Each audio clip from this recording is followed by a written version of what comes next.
Snow was gently falling in the quiet early hours of the morning. Nothing stirred at this hour, which made for a pristine sheet of white across the front steps of several small brick homes. Yellow streetlights lined the edge of the road, their light diffused as the large flakes fell quietly to the ground. Across the road was a small park, nothing terribly fancy, but somewhere to sit in the warm summer months, and a perfect place to build a snowman in the frigid air of winter. But there were no snowmen today. Instead, a large blue box sat awkwardly among a row of holly bushes, seemingly misplaced not only by its lack of snow coverage, but also the low alien hum that appeared to emanate from within. Suddenly, the door swung open and an old man with long white hair cautiously stepped out onto the virgin snow. The man appeared just as alien as his blue box, misplaced among the surroundings in his checked trousers and waistcoat. Seemingly surprised by the cold, he returned inside the box only to appear moments later in a heavy dark cloak and scarf. As he stepped out of the box, he reached into his inner coat pocket, pulling out a dark grey caracul, which he promptly donned upon his head. He shut the door behind him and began to make his way towards the centre of the park. It was quite clear that the man was unfamiliar with his surroundings.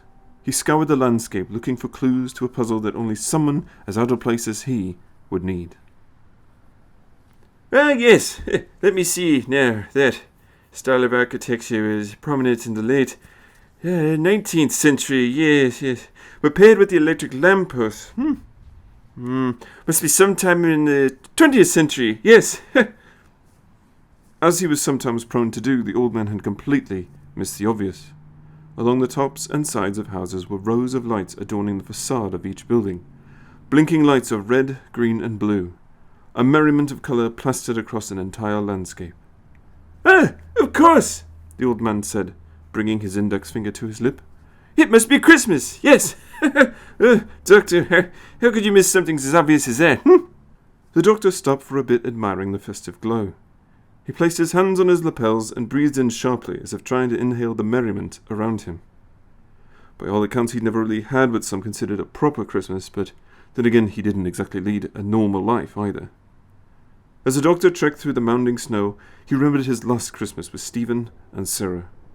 He'd almost forgotten, what with them running around in Madhouse Film Studio while being chased by Daleks. Just that brief hour or so when they were safe, back in the TARDIS. A shared drink with a hopeful toast to the future. But that Christmas ended in disaster. Sarah, killed by the Dalek Time Destructor, and Stephen, devastated by the sacrifices they'd made to save the universe. The doctor stopped in his tracks and felt sullen. Maybe Stephen was right. Maybe he did take his companions for granted and expect them to make the same sacrifices he makes when it comes to saving the universe. Maybe that's why they always leave in the end. The doctor tutted under his breath. It's hardly the spirit of the moment, he thought. Christmas was, after all, supposed to be a reflection on the positivity in the universe, and not a chance for him to wrestle with his own mistakes. The doctor neared a bench on the far side of the park, just overlooking a row of dimly lit houses. He dusted off the end of one of the seats and carefully planted himself in the freshly clean spot. He sat in silence for a while, watching the snow fall effortlessly to the ground. He certainly wasn't feeling the spirit of the season. How long had it been since he'd taken the time to really reflect on the good he'd done in the universe?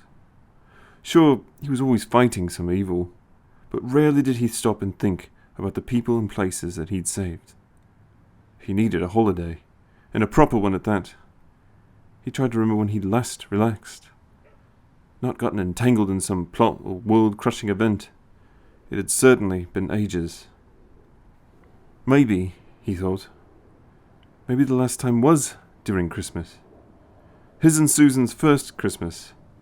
They'd been travelling with Ian and Barbara, and although they were still strangers to the relativity of time, they'd insisted that they'd missed Christmas. A preposterous thought, the doctor said. You can't miss a date in a time machine. If we wanted, we could visit every Christmas from 1963 to 2063. That's if we could get there, Ian joked. It always irritated him when he or Barbara insinuated that he couldn't control the ship, even if there was some truth to it. How many times have I told you, the doctor fumed. The TARDIS is a complex machine. It's not as simple as flipping a switch and expecting a result. Barbara interjected quickly. She knew where this line of arguing could lead. Doctor, it's not about that. You just can't visit Christmas. Unless it's a planet, mind you, said Ian. Barbara turned toward him with a sour expression. No, it's about where you are currently and who you're with, she said. A shared experience, chimed Susan. Yes, exactly, Barbara insisted. And what exactly does that experience entail, Well, most people tend to decorate a tree together, Barbara claimed. A tree? And where are we supposed to get a tree, sputtered the doctor quizzically. Well, really anything vertical could theoretically work, said Barbara. What, like a hat stand? Asked Susan, bringing the large wooden hat stand from the other room. It could just work, said Ian. Here, let me help you. Ian took the hat stand and placed it next to the doctor's chair. He took a look at it and scrunched up his face in disagreement. He moved it to the far side of the room, just opposite the monitor near the outer door, and planted the stand between it and the console. Here, try over here, in front of the computers, beckoned Barbara. Ian followed, and after some adjustment, seemed to find the perfect spot. Right, now for the decorations, exclaimed Barbara excitedly. Say, Doctor, do you happen to have any lights? Ian asked. Lights? The doctor looked on in befuddlement. You know, something like a small row of lights that we can wrap all around the tree, or hat stand, or whatever. Oh, I think we have some fiber cable left over from when we repaired the console the last time, Susan suggested. And that lights up? Ian asked. Well, the ends do. Here, I'll show you. Susan ran off down the corridor and nearly ran into Barbara, carrying a wooden box full of small trinkets. Oh, be careful, Susan, exclaimed Barbara, nearly dropping the box. Sorry, Barbara. Hey, wait, what are those? With a little bit of luck, they can become ornaments. Barbara placed the box on the ground in front of the hat stand. Hey! It's your bracelet from your Tux's tomb. Oh, and the orb that we had to use to break out of that cell on Prima 3. I didn't know you kept all that stuff, said Ian. Well, I couldn't let it all go to waste, could I? Said Barbara snarkily. Look, it's the chess set of the small soldiers that Marco Polo gave you after you lost to him, Ian, Susan jabbed. I was thinking with a bit of string, we could hang them up around the top part of the hat stand, maybe different links to create some depth, said Barbara, uncoiling the ball of twine. From the other side of the room, the doctor stumbled through the door, pushing a large grey box marked "In Case of Emergency." What on earth is that? Ian remarked. I was thinking, the doctor said. A while back, Susan and I were stranded in the space lanes. Some young man had lent us his programmable light array, till we managed to fix the shuttle that we were using to get back to the TARDIS, yes. A light array? Stranded? You mean you were basically using a futuristic road flare? Ian scoffed. Yes, precisely, the doctor laughed. Well, as long as we aren't going to throw caution to the wind. Ian laughed at his own pun. They all worked together for several hours, decorating and enjoying the time spent with each other. In fact, they hardly noticed the center column had stopped, indicating that the ship had landed.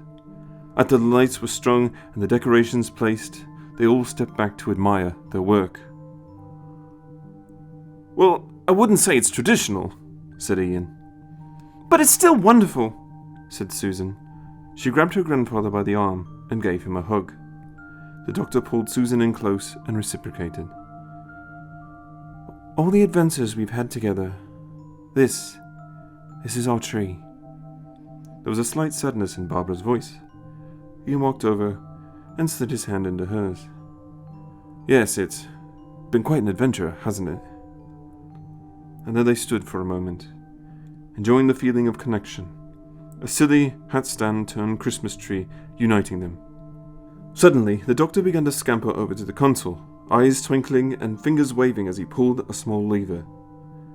He giggled slightly as the TARDIS interior lights dimmed. Realizing the central column had stopped moving, he moved over to the next panel and turned on the monitor. Ha!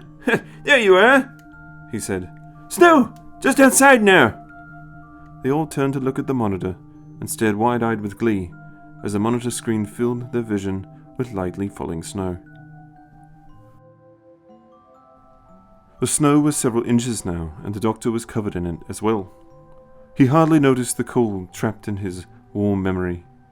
but then the reality of it sank back in. He was alone now.